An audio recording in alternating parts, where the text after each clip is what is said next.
অনেকদিন আগের কথা। একটি জঙ্গলের পাশেই একটি বুড়ি থাকতো।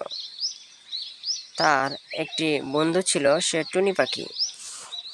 সে টুনি পাখি সবসময় বুড়ির সাথেই সব জায়গায় যেত।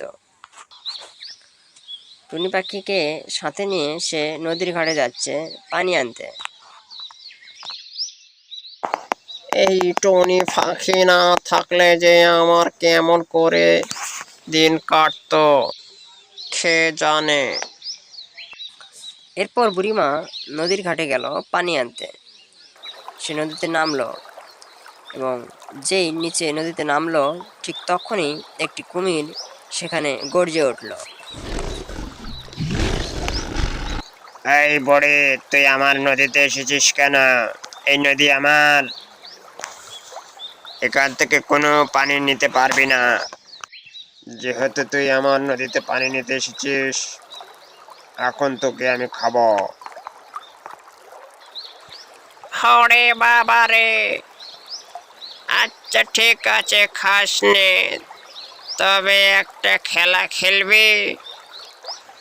খেলায় যদি তুই জিতিস তাহলে আমাকে খাবি, আর যদি আমি জিতি তাহলে আমাকে ছেড়ে দিবি।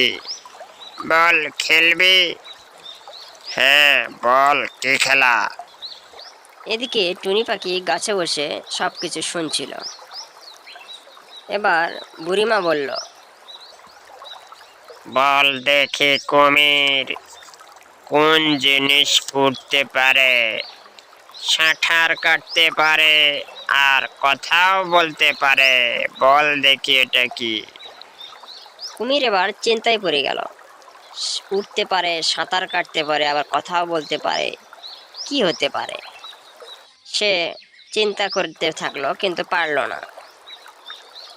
এবার টুনি পাখি গাছের ডাল থেকে উড়ে নদীর পানিতে গেল এবং ওখান থেকে একটা মাছ ধরে সেখানে আবার ডালে উড়ে আসলো। উড়ে এসে সে মাছটাকে ঠোঁটে নিয়ে বলল,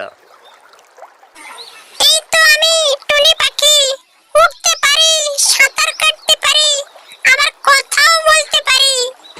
এবার কুমির অবাক হয়ে গেল, তাই তো, টুনি তো এখনই সাঁতার কেটে মাছ ধরে নিয়ে আসলো, সে উঠতেও পারে, সাঁতারও কাটতে পারে, আবার কথাও বলতে পারে, এটা আমি কেন পারিনি? এরপর কুমিরের দেওয়া কথা মতো সে কাজ করলো। কুমিরটি বলল, ঠিক আছে বুড়িমা, খেলায় তুমি জিতেছ। যেহেতু তুমি জিতেছ, সেহেতু আজ থেকে তুমি এখানে পানি নিতে পারবে। যাও, পানি নিয়ে চলে যাও। এরপর বুড়িমা সেখান থেকে পানি নিয়ে চলে গেল।